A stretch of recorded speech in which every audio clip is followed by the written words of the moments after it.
Good morning. My name is Don Michaelman, and I want to welcome you to the May 9th, 2024 meeting of the Planning and Zoning Commission of the City of Prescott. Before the commission members introduce themselves, would you please check your cell phones and make sure they're off or on mute? Would appreciate that. And Tom, would you like to start off introducing us? Yeah, good morning, everybody. Thank you. As Tom Davis, pleasure to be here. And good morning, Jim Klazuski. Good morning. My name is Tom Hutchison. Nice to see you all.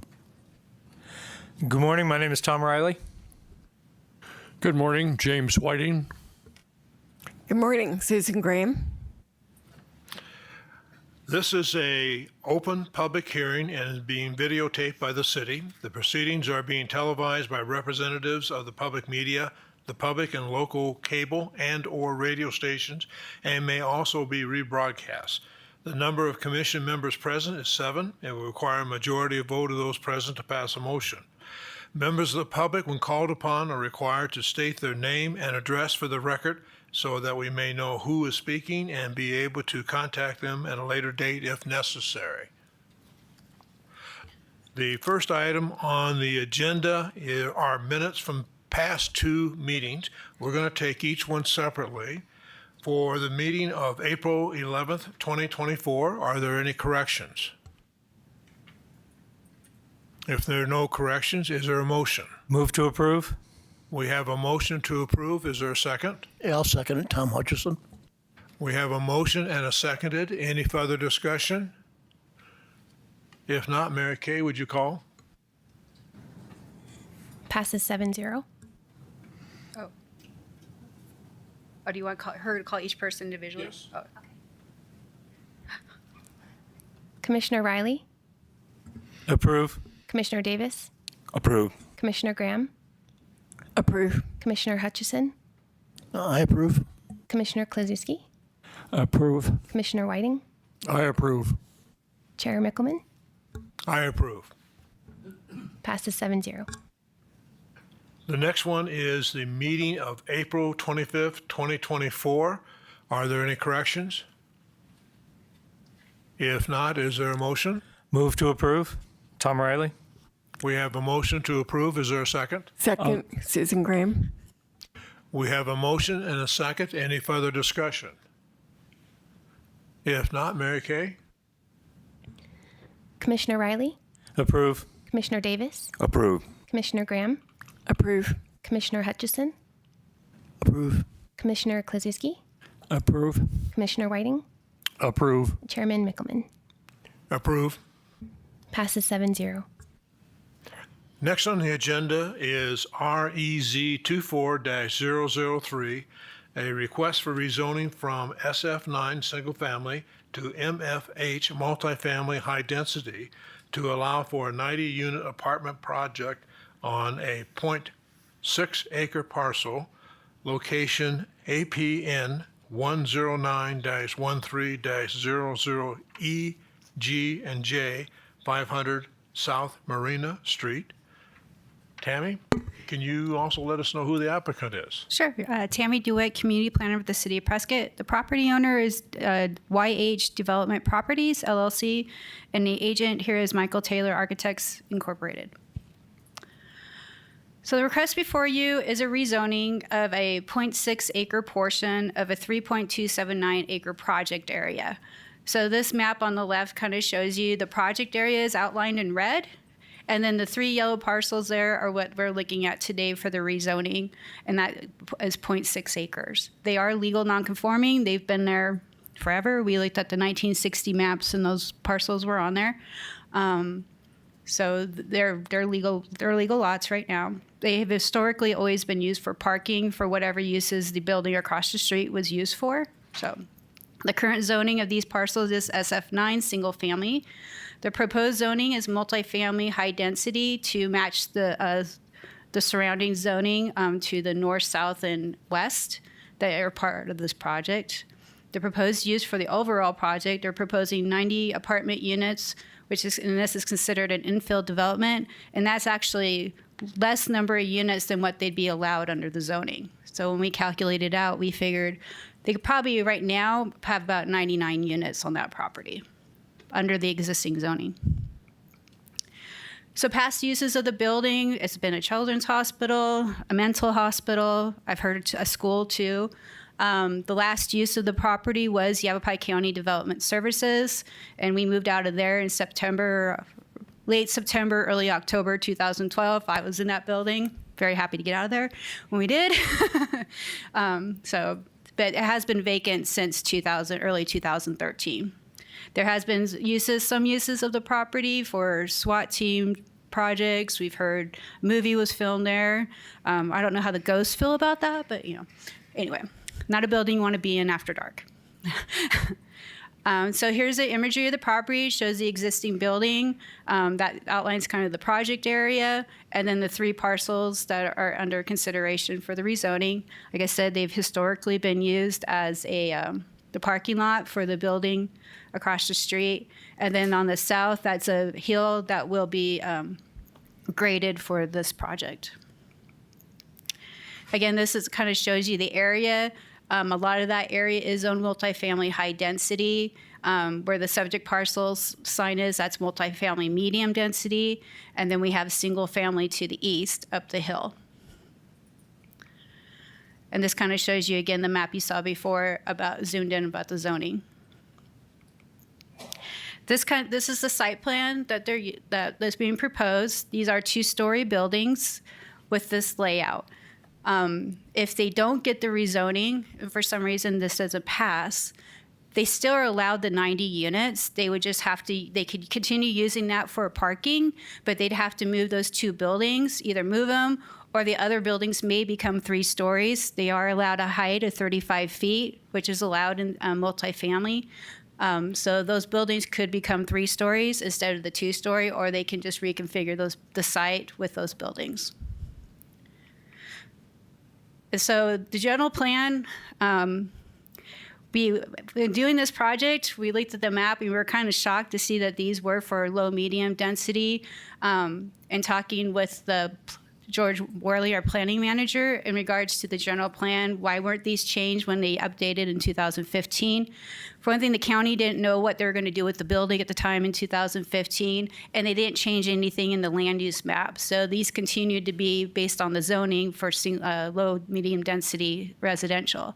So this will require a minor general plan map amendment, which will be on your next agenda, your next meeting. Here's a picture of the area in question. This is the parking lot and the area requested to be rezoning. Like I said, it's historically been used as a parking area, and there's never been any buildings on this, and it's been vacant since 2013. The county does use it sometimes to put snow up there or store materials. So, but right now with the new ownership, that it's been no longer used right now, and they are in the process of demoing the existing building. This is the existing building. They've had a demo permit since November. There's a lot of environmental mitigation that occurs with this building, if you've ever read the environmental report. So they are in the process of starting to demo that building. Issues for consideration for doing rezoning requests, things that we look at. First is consistency or lack thereof with the Prescott General Plan and other adopted plans. So we stated this will require a minor general plan map amendment. Compatibility with the present zoning and conforming uses of nearby property and with the character of the neighborhood. The surrounding project area is all zone multifamily high, so they're just trying to rezone this to match the rest of the project area. And the rest of that area to the west and north is all zone multifamily high density too. Suitability of the project property for uses permitted by the proposed zoning district. The 90 units are allowed per the zoning district, so they're not asking for anything above or beyond what's allowed per the zoning being proposed. Suitability of the subject property for the uses permitted by the existing district.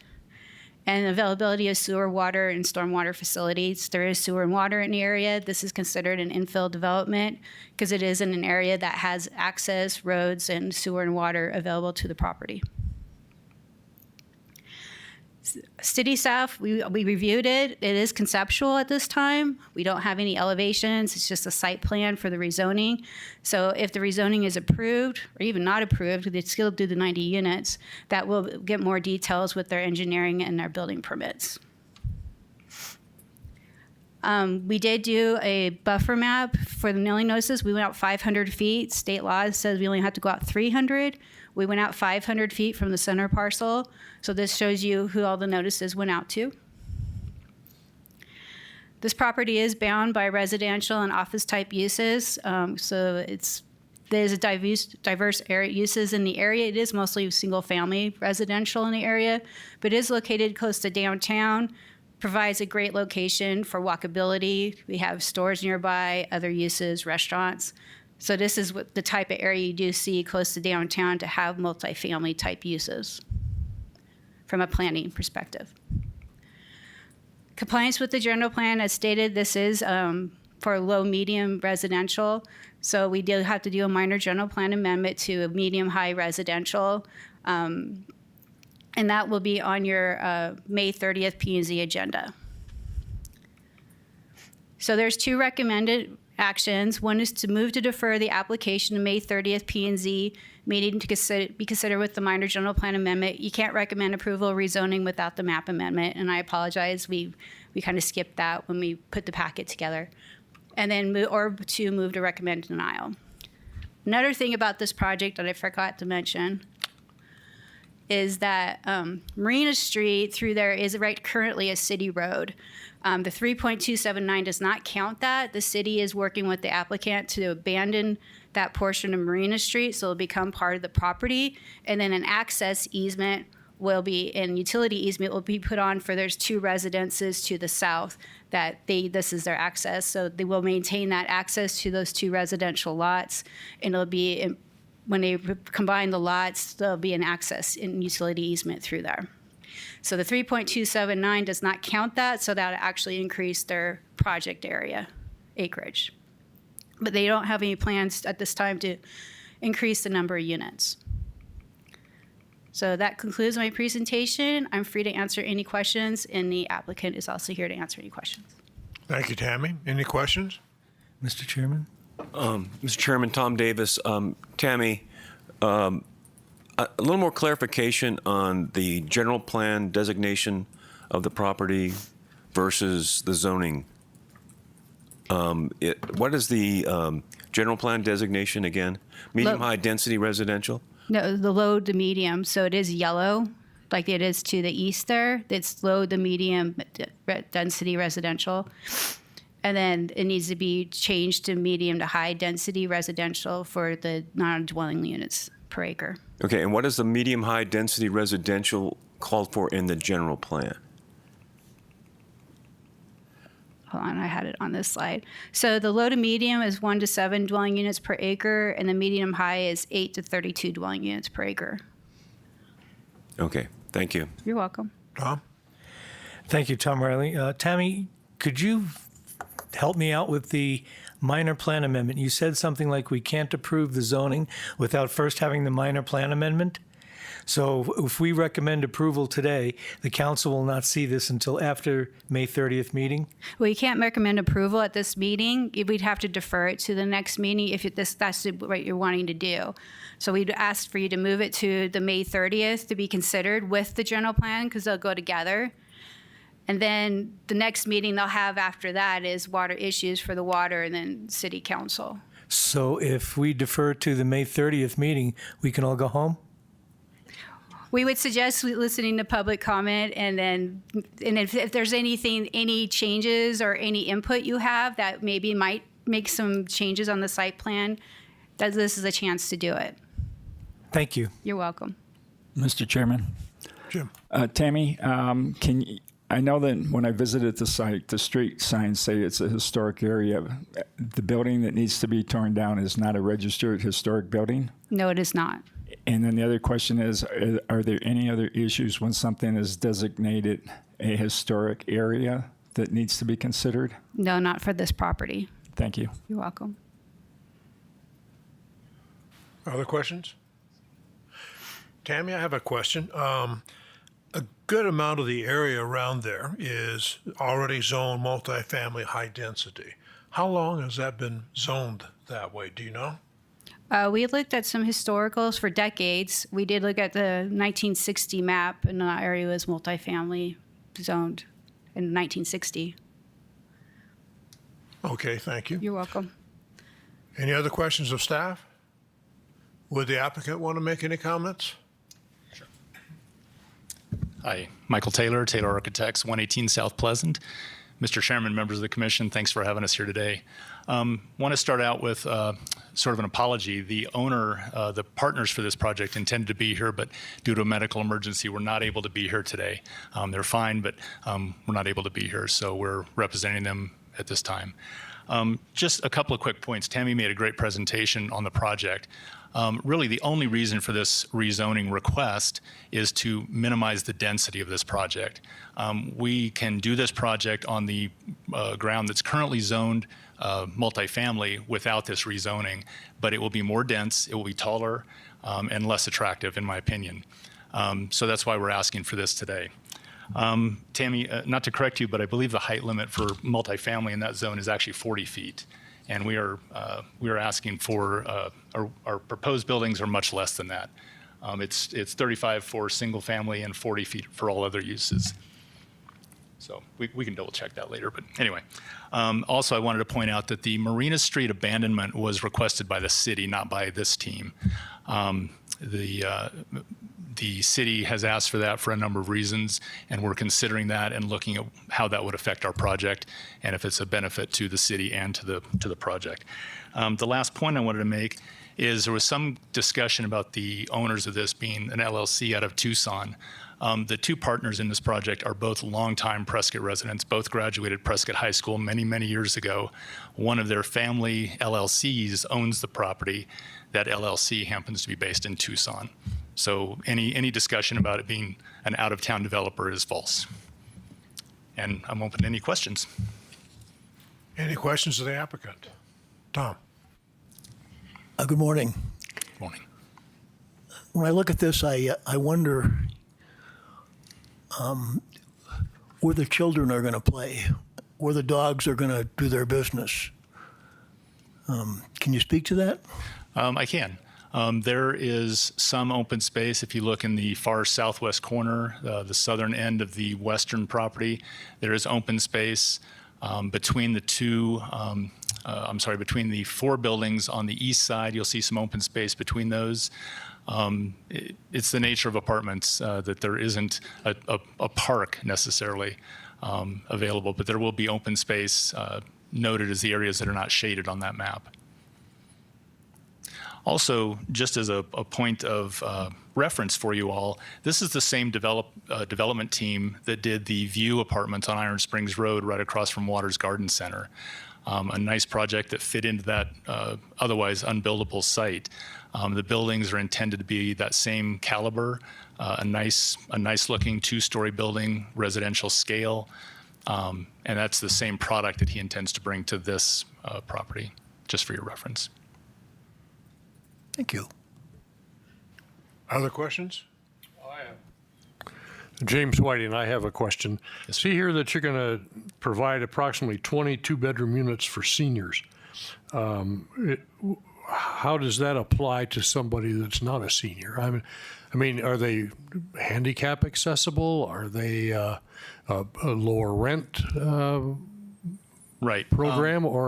And are any of these units, we have a real shortage of low-income housing here, and I don't know, are you saying that the senior would be more towards the low income? So not necessarily. There are several things that govern apartments when we design them. We have to meet the ADA, we have to meet fair housing guidelines. But when it comes to parking, the city's land development code allows for a slight reduction in parking if a certain number of units are dedicated for senior housing. And Tammy probably can speak a little bit better to that than I can. The intention is, and was on the View Apartments when they did those projects, that a percentage of the units would be available for seniors. And I'm sorry, I forget the age range. We all probably fall into that category. But because of that, they allow the parking to be reduced slightly. So that's the only reason that that's mentioned there. So that was the primary reason for adding that, so you could get reduced parking. Correct. I believe it's also required by the building code. They require a certain percentage of the apartments to be ADA compatible, ADA compliant. Right. Other questions? Thank you, sir. Thank you. Do we have members of the public who want to speak? Yes, Chairman, we have 4. First one is Rita Bagley.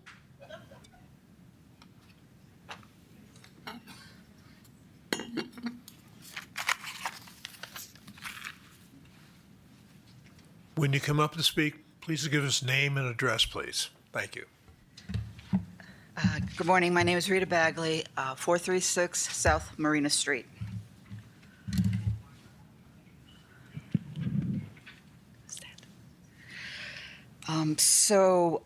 This plan is to shove several hundred people onto a short dead-end road with only one way in and one way out and pretty much zero outdoor usable space on the premise.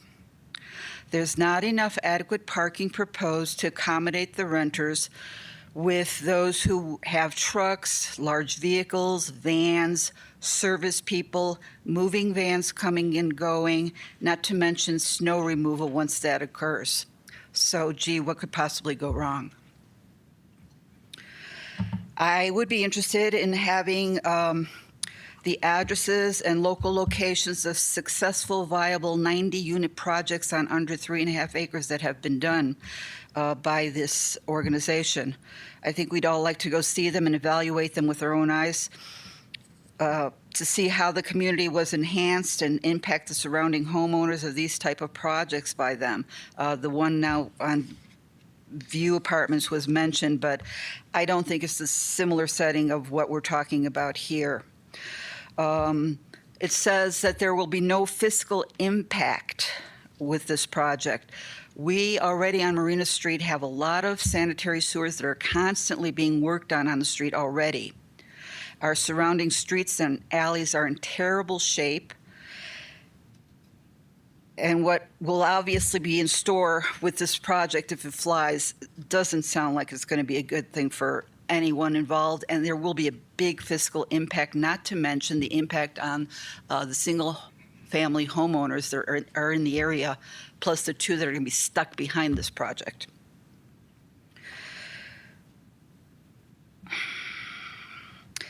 Prescott is considered a retirement community, generally speaking, and that means we like peace and quiet. I oppose the scale of this project and the manner with which the city has been handling it thus far. Thank you. Thank you, ma'am. Mary Kay?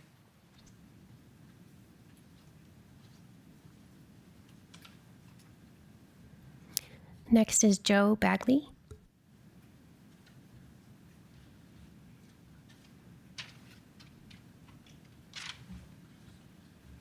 Good morning. My name is Joe Bagley. I live on the 400 block of South Marina. I'm totally against this project. After a lifelong of hard physical work and over a year of searching, I finally bought my future home 7 years ago in an area where I looked forward to retiring, a quiet location close to town where we could walk to town. With my past experience and knowledge, I made my home as maintenance-free as possible in retirement. It's finally there, and I thought I was happy for the rest of my life. After receiving this letter from the city last week, I felt like I was punched in the gut. This was the very first time I was told about this project. 3 years ago, the first appraisal was done for $1,950,000. Then after no offers, the new appraisal was for $1,350,000. The new appraisal included the cost to raise the existing buildings. What a deal for 3.279 acres of land in downtown Prescott. That appraisal determined that the best use of the property would be high density. So he determined what is best for the property, and our planning department nor local homeowners have no say-so in the matter. This location is in the heart of downtown Prescott and has numerous historic homes that are over 100 years old, including mine. This massive project on this small piece of land and bringing this amount of people and traffic to the sleepy, quiet part of town is not a fit for this location. Our entire infrastructure is of the same age. Will YH Development agree to pay for upgrades to our storm, sanitary sewers, water lines, and streets? Or is this known future cost going to come out of the citizens of Prescott when the problems arise? The proposed 90 apartments, 7 two-story buildings, and a total of 145 parking spaces on 3.279 acres is huge. The Cortez Circle Apartments, which has approximately the same acreage 1 block away, has 9 single-story buildings with approximately 38 units. There are numerous other apartment buildings up and down this area of Montezuma, Cortez, Marina, and Alacron, including home rentals. Enough is enough. What this area needs are single-family owned homes that homeowners will take pride in our community and skin in the game. I know that YH Development from Tucson builds single-family homes, and I suggest they do just that here. The apartment proposal for sure will be a cash flow for the developer, but not at all liked by our community. YH Development would have a better standing within our community if single-family homes were built. Lastly, I was recently told by city staff that this owner could do whatever they want with this property because of the current zoning. I was also told that homeowners have no say-so or rights to what can happen. I think that's wrong, and I think it's lousy. I sure hope that there's a clear head out there that can see our side of this issue. Thank you for this opportunity to speak my mind. Thank you, sir. We also received 3 more, so we have 7 comments requests. Next is Brad Nelson.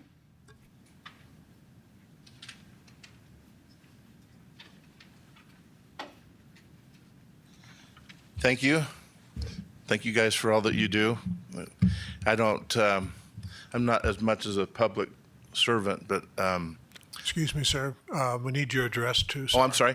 My name is Brad Nelson. My address here is 404 South Marina Street. Do I need to give my physical address or just my property address? Okay. So I'm just down the street from this proposed project. And I know that there's not going to be any decisions made from the comments that we're making today, but I just have a few thoughts. I know that a lot of times when these developers build these, their main concern is what gets it done for them. And so there's going to be a study. They're going to work with their architects and everything, and they're going to have some type of fire suppression installed into this 90 units. And they do all these calculations of how much water per second is required to put out a fire in such a size of a building, and it gets amazing when you do the numbers. But when you do the numbers, it comes down to supply, right? What if this thing requires over 1,000 gallons per minute or per second to put out a fire, like if it were caught on fire or whatever? So then they have to go in search of water. Where's the 4-inch water main? Where's the 6-inch? Where is that? And I don't know what the infrastructure is on that road. But my guess is the biggest they have in that area might be in the 6-inch range for the size of a water main. So if their water requirement for fire suppression is great, they might go and, so what I'm saying is we're going to see a trench go down that road looking for a large enough main water source. Same thing with sewer. You're going to run into some sewer issues. My only contention about sewer is they got to do what they got to do to build their project, but again, they got to go in search of infrastructure. Where do they meet the right size of a sewer pipe to bring all that sewer into the main line? If they pass my property, and let's just say I'm not even a block down the road, there's a lot of current addresses that are old that have clay pipe, asphalt pipe, just substandard type of sewer that goes from the street to their house. Well, if they're going to run a sewer line down that street, everybody's sewers are going to have to be upgraded. And it's not going to be paid for by this project. It's not going to be paid for by the city of Prescott. My mom has a house on Penn Street, and they did an infrastructure line down there where they put water and sewer and made it really nice, upgraded that whole road. She had to do an upgrade. So my question, one of the things to consider is how many of these people, when they go in search of the right sewer line, how far they got to go to connect.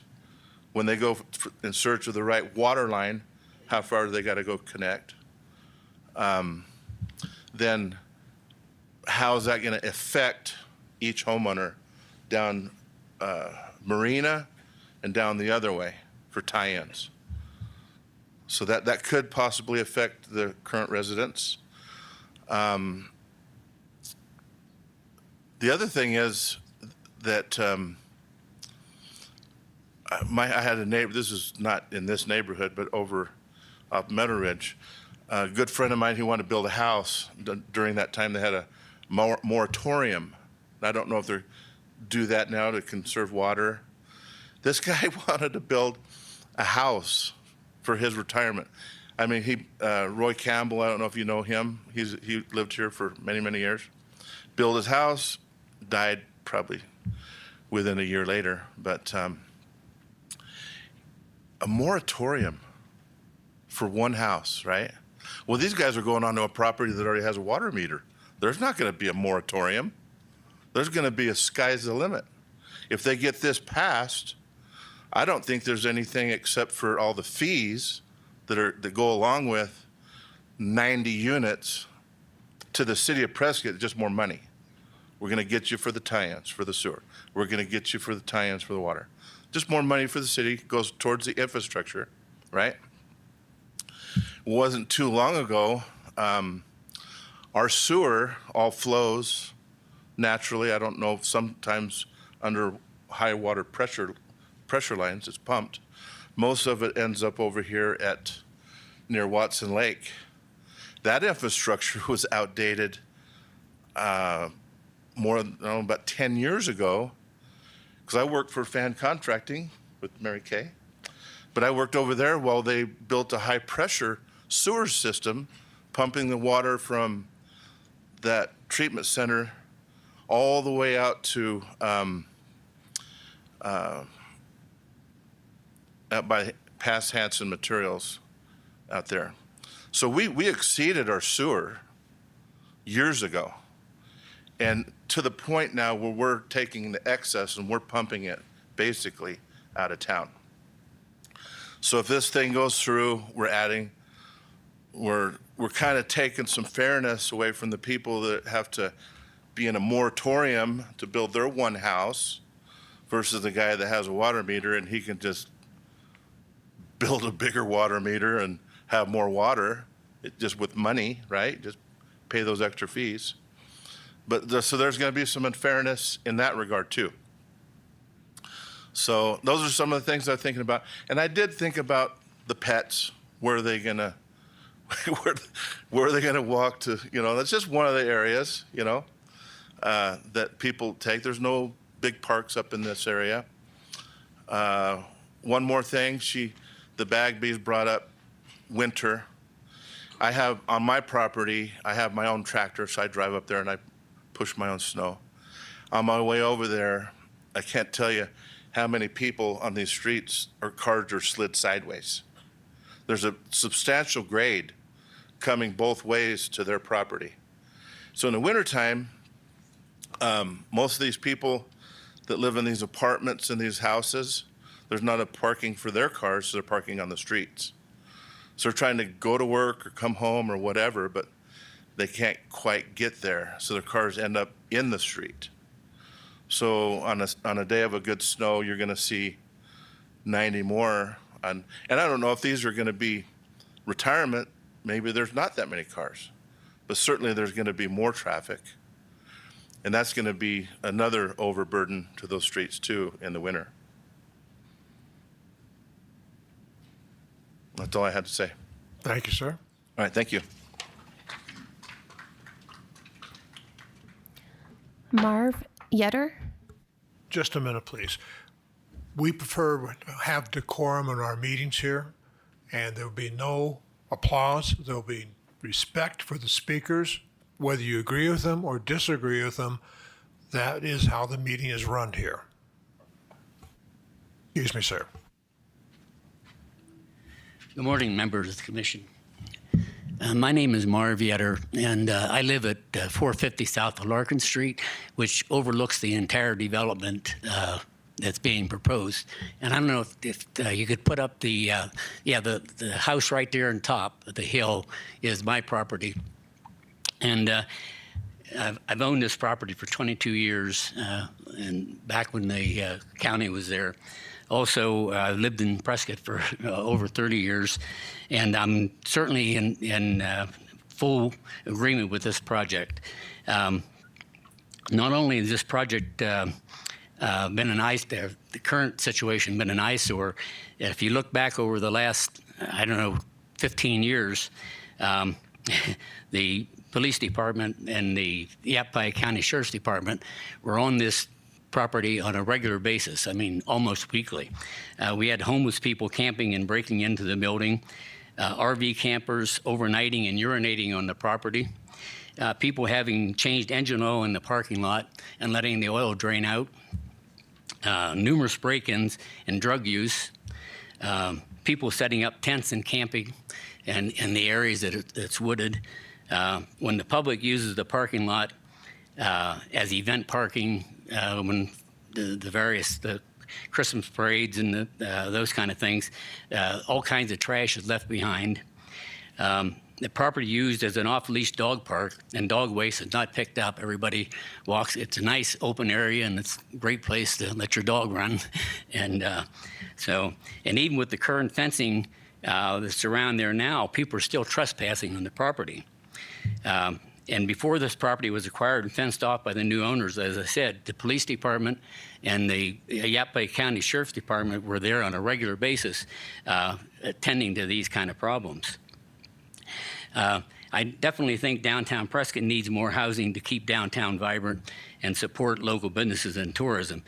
And tourism is not sufficient enough to maintain the kind of activities you need downtown. You need a lot of people living downtown too to support the businesses.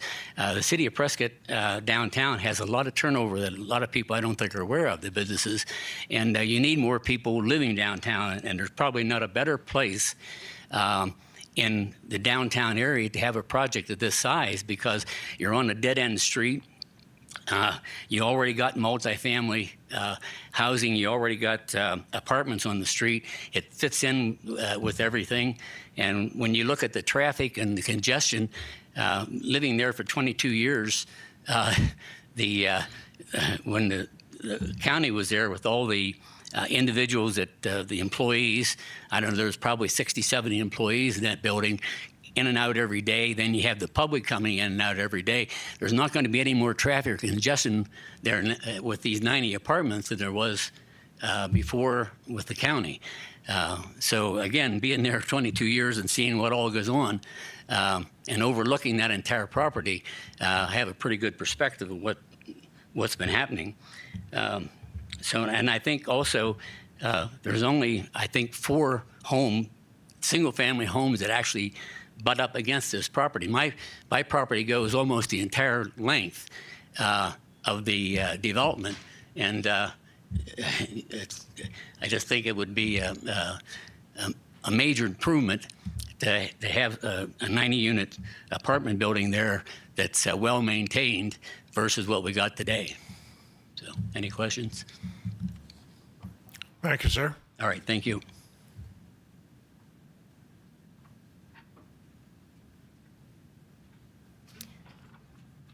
Having trouble reading the first name. Last name is Burke. Yes, Alvin.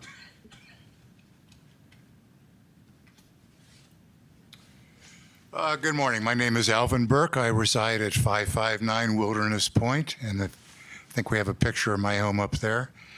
I I'm concerned about this project. I'm certainly for development. It's an eyesore as it stands now and has been obviously for a very long time. The question is, what is the proper development of that parcel, the 3.2 acres? Contrary to the narrative, this surrounding area is primarily single-family homes. It's not high-density apartments. The average apartments probably range from 4 to 6 units. So there isn't a lot of high density other than the south end of Cortez. Commercially, there's only one property within the area, and that's the property that backs up to the proposed site. I think that's a healthcare center. But other than that, there is no other commercial property within probably 2 or 3 blocks radius at minimum. So that's the concern. The concern is the character of the neighborhood. You have a lot of elderly people living in older homes, retired. It's low density. It's the character of the neighborhood. It's being proposed to bring in a high density, multifamily, 90 unit apartment complex. That brings a lot of possible issues. One is, again, traffic and parking. There's 145 spaces. Gosh, how many people who rent have just one vehicle?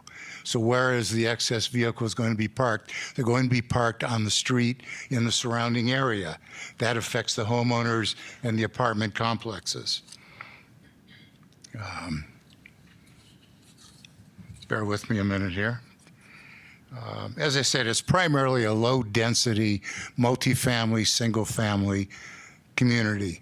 One of the comments was that it appears that the street marina will be closed off and become part of the complex.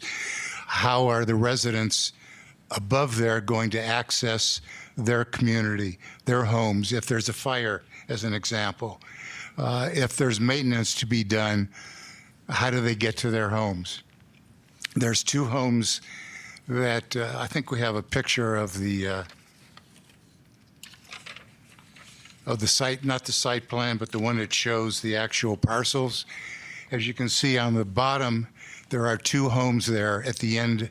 And it's a somewhat paved trail that goes up to those 2 homes. If the marina is going to be closed off, how do those 2 residents get to their homes? How do they have maintenance come if it's simply for city utility access? There's a path that leads from our development, Summit Point, that starts at the bottom of Wilderness Point. You can see where the home is at the bottom. Just to the left, there's a path that leads down to Marina. Will that path still be accessible for the 45 homes in Summit Point? It's also used by Summit Point Estates, which I think is another 65 homes, to access to go downtown. Will that be closed off to them? And again, I think the impact on the local residents in terms of traffic, parking, noise, the homes, the 5 homes that border that development, what's planned for limiting the noise as well as the intrusion to their property? Will there be fences? Will there be walls? When you look at the map, you see how close that development comes to those homes, almost to the backyard. What are the plans for ensuring their privacy, so to speak? The last comment, and this probably goes to the developer more than the city council, is will there be Section 8 and will there be Section 202 low-income rentals available? 202 is for senior low income. Section 8, of course, is for low-income renters. What are the plans for allowing those residents to become renters in the development?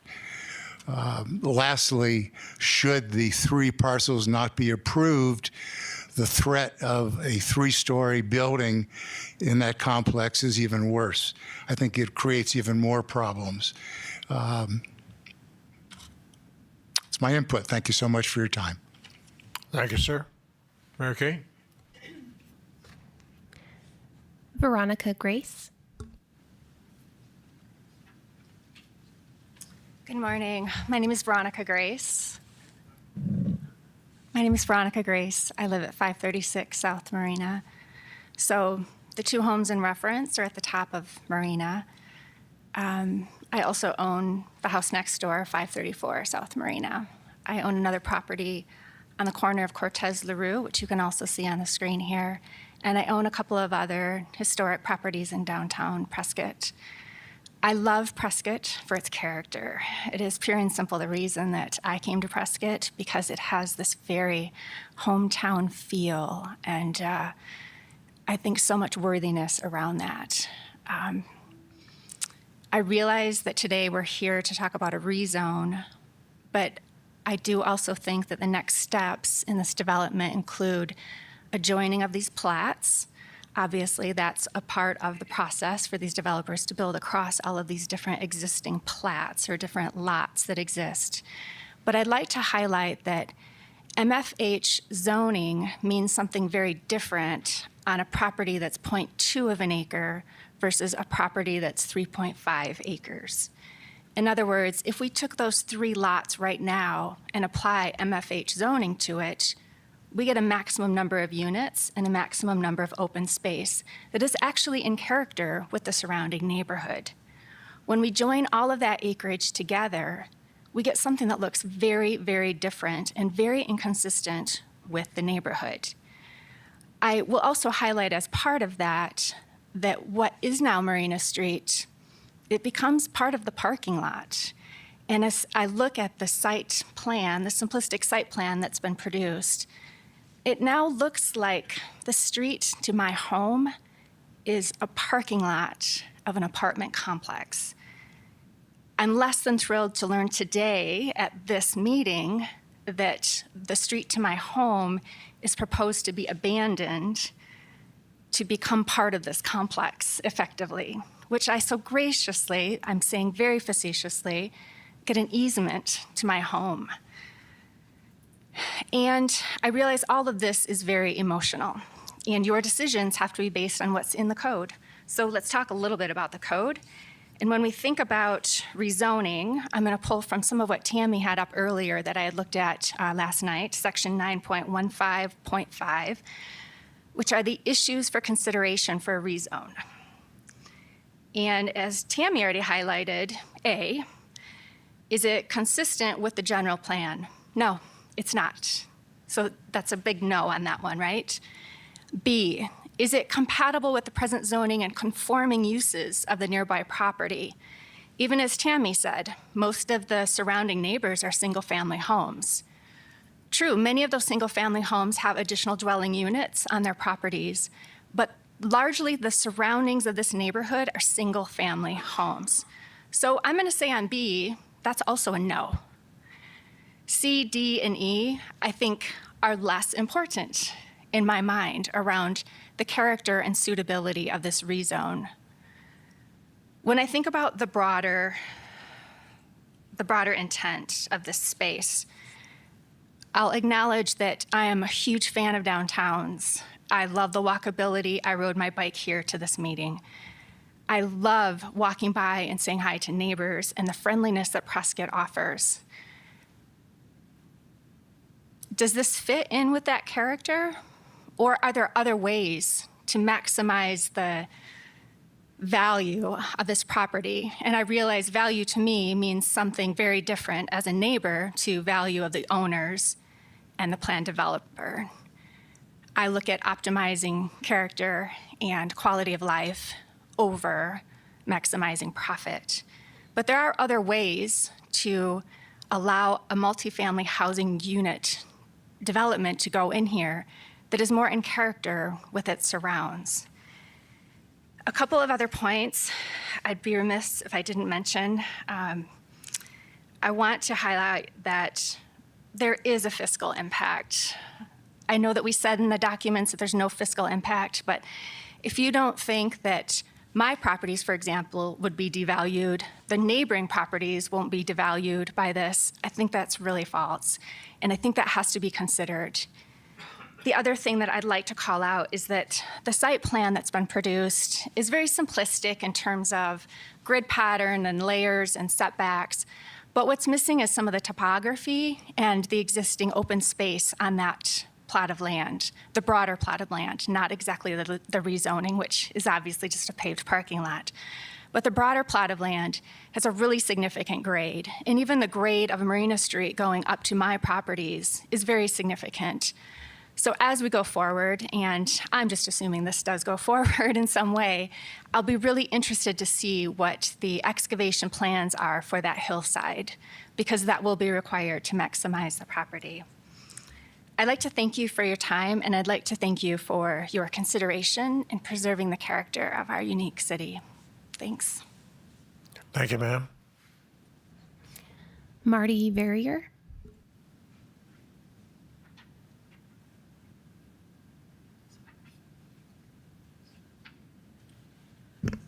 Hi, my name is Marty Verrier, and I live at 559 Wilderness Point. My husband is Alvin Burke, and I don't want to reiterate what he has said because I'm totally in support of it. However, I would like to add, I understand the developer wants to build something, but I would like to add, instead of trying to rezone those 3 parcels, excuse me, I can't remember all the numbers, but the 3 parcels that we're talking about is rezoning the entire area for single-family homes. And obviously, I think that would be much more compatible with what is around there. We have, I know that there's rentals down Marina, but again, they're not high density. And I feel that this high density area would really make a negative impact on all of our properties. And probably the biggest would be the property values going down. And that is of real concern. We're fortunate in that we have that view currently. There is a lot of vegetation, and I, for one, I live there and love it because we've got lots of wildlife, we have lots of birds, which in our retirement years, we're enjoying. And it's not I don't want development. I certainly am in favor of that area having residential homes. So, as I stated in the beginning, could we reconsider rezoning the multifamily high-density area and making single-family homes, which again would be consistent with what we've got? My concern again, too, is we have a path. It used to be part of our property. We gave it to our HOA so that it would be available to everybody. And so many people come up and down that path.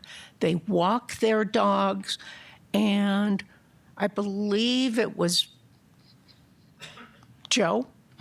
I believe it was Joe that made the comment of, you know, where are people going to be able to walk their dogs? Yes, we do need to have our poop bags and whatever, but it's not as pleasant for the animals. And I'm also for conserving space for the animals. And as it is, you know, it's been minimized. And I'm just going, it's going to be minimized even more. But I think with homes, it would be better than the multifamily high-density housing. I have to agree with the comments that Joe. I think it was Joe. Is that you? Yes. It was Joe and Veronica. And, you know, it impacts all our lives, all our homes, all our values. And I'm strongly against this particular project. I wouldn't be against something that wasn't high density. So those are my thoughts. I'm not going to reiterate everything my husband said. And I would really like for my recommendation to be presented to the council. And hopefully it will be considered. I thank you for your time and consideration and hope I have some approval. Thank you, ma'am. No further requests. Would the developer want to make any more comments or not? You don't have to. It's just an opportunity. Okay. Yep. I have a question. Jim Klazuski, is there any possibility that on one edge of your property where the paths are that the people are talking about from some point where you might be able to have a little easement to allow a path on the outside of your property that's actually on your property to allow the people to come down and be able to go into town? You know, that's something that was discussed early on, and I think we're open to anything that helps make this project more palatable to the community. The easement, I mean, we're aware of the path that comes down, the easement, and again, the easement through Marina Street and abandoning that was the city's idea. That is not this developer's idea. And I actually, if I can respond to the young lady that spoke about that I apologize. We thought that the city had already reached out to those two neighbors to the south, and that's part of why this was moving forward. We need to engage those property owners if this does move forward. But yes, the pathway could certainly be considered as an access to this property. Thank you. Any other comments? Mr. Chairman, I have a couple of comments, a couple of questions. One is that maybe the staff can address why this marina is being abandoned and in place of easement. Second would be if there is a traffic analysis to be done during the process of this project, or has it been done? And third was there any consideration for doing this project as a planned area development instead of a rezone site plan type of process?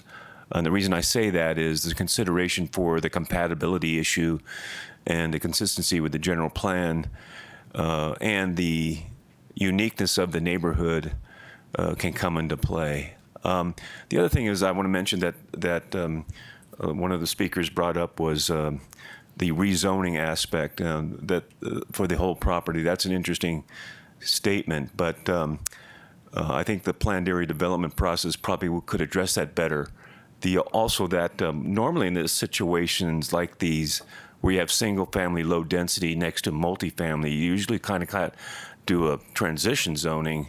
If you have a blank slate, that's wonderful. We don't have a blank slate. We have some really odd juxtapositions of high density next to residential zones throughout the city, and that's a tough nut to crack. But probably this area should more appropriately be medium, multifamily medium instead of multifamily high, but that's another issue and that can't be addressed. But I think the planned area development process is more appropriate here. That's my point. So. Yeah, thank you, Commissioner. I can answer some of those questions, and I might have to default to Tammy on a few others. So I'll just dive into the Marina Street abandonment. That was something that was suggested by city staff as an option. And the reason that it was suggested is a lot of it's actually related to utilities. And for a multifamily site that has multiple buildings, this would be a different scenario if it was just one building. But because you have different buildings throughout the site that cross public street, but it's essentially a single apartment complex, there's, from a utility standpoint, there's a lot of wisdom to combine the site because these kind of sites tend to have looping for their domestic and fire lines. So when you have a domestic and a fire line looped throughout the site, you have better water quality, and you also have better availability for flow. And to the gentleman's point who said there is limited infrastructure availability of water. And so when you have these kind of looping situations, it helps in terms of water availability for fire and just domestic use. So, and then it creates a clear delineation if you would master meter the site from LaRue, and it would just be a clean delineation from public infrastructure to private infrastructure. So a lot of that suggestion kind of was more utility driven than necessarily street infrastructure driven. Now, obviously, we have the two parcels to the south and the owners here today. That's a fault on the city, so we'll take that the process was started to get in touch with you and to talk about the possibility of the abandonment. But I can assure you that my boss, who's the Public Works Director, said we are not abandoning Marina Street without the buy-in of the owner of those two parcels. And the applicant actually presented their project as showing Marina as public. So as it stands, the plans that I've seen, Marina's a public street and can remain a public street. So if that alleviates any of your concerns, hopefully it does. I'd love to meet with you after the meeting too. So I can talk about that. And then in terms of the traffic analysis, I'd have to get back with you guys on that because I haven't seen that traffic analysis currently. And then I'll turn it over to Tammy for the rest of the questions. In regards to the question about doing a planned area development, those are usually done with single family when you're platting. Those are subdivision plats. So they have certain development criteria, but we usually see those when they're platting for ownership. These are for rentals. So we don't do PADs for rental communities. Other questions? Comments? All right. Is there a motion? Well, I have a comment. Go ahead, Tom. And thank you, Tom Riley. I think that this is a wonderful opportunity for us to take a moment and do a little bit of education as to what it is that we can do and what it is that we're bound not to do. And we're not bound by our own codes. We're bound by state and federal laws in regards to what we're allowed to do and what we're not allowed to do. One of the things is, it's a great suggestion to change the zoning to downzone it.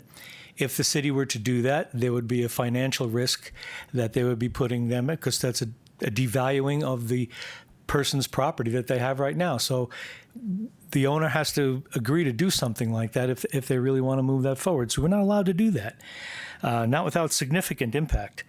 We're not, the surrounding zoning has been there for, like you said, 60 years.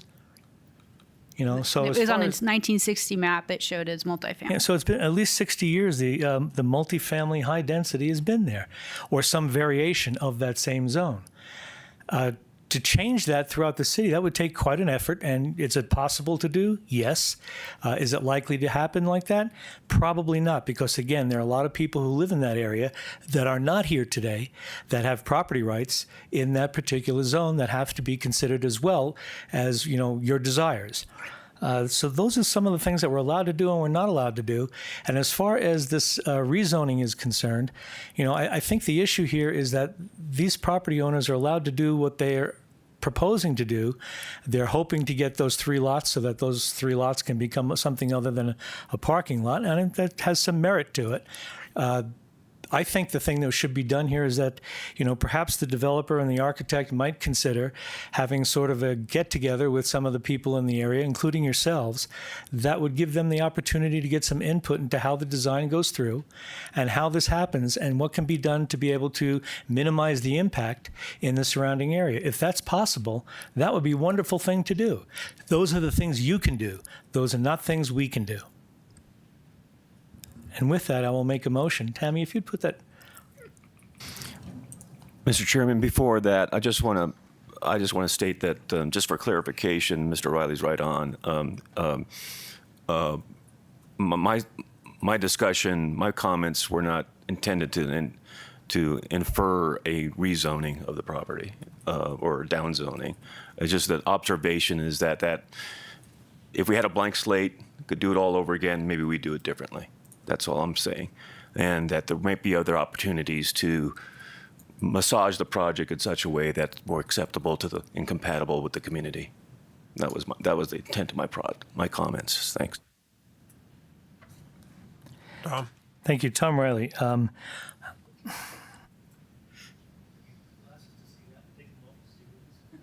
Or it's behind you too. Yeah, it doesn't help. I make a motion to move to defer application REZ 24-003 to May 30th Planning and Zoning meeting to be considered with minor general plan amendment. We have a motion. Is there a second to the motion? Jim Klazuski, I'll second the motion. We have a motion and second. Any further discussion? Mary Kay? Commissioner Riley, Approve. Commissioner Davis, Approve. Commissioner Graham, Approve. Commissioner Hutchison, I approve. It's the right thing to do. Commissioner Klazuski, Approve. Commissioner Whiting, Approve. Chairman Mickelman. Approve. Now, this also means that on May 30th, we're going to be open for discussions again on this. You know, this does not mean it's passing, but it means we are deferring and looking at both options, or not both options, but both items on one meeting. Okay? Mr. Chairman, just a kind of a good news, bad news comment on the May 30th meeting. I'll be in Europe. That's the good news. Second is that I'll be absent, and therefore you want to make sure there's a quorum, I guess, for that. We need to have 4 for a quorum, so one option would be hopefully 6 here, so. Just a heads up. Thank you. Okay. Any staff updates? No, sir. Meeting is adjourned.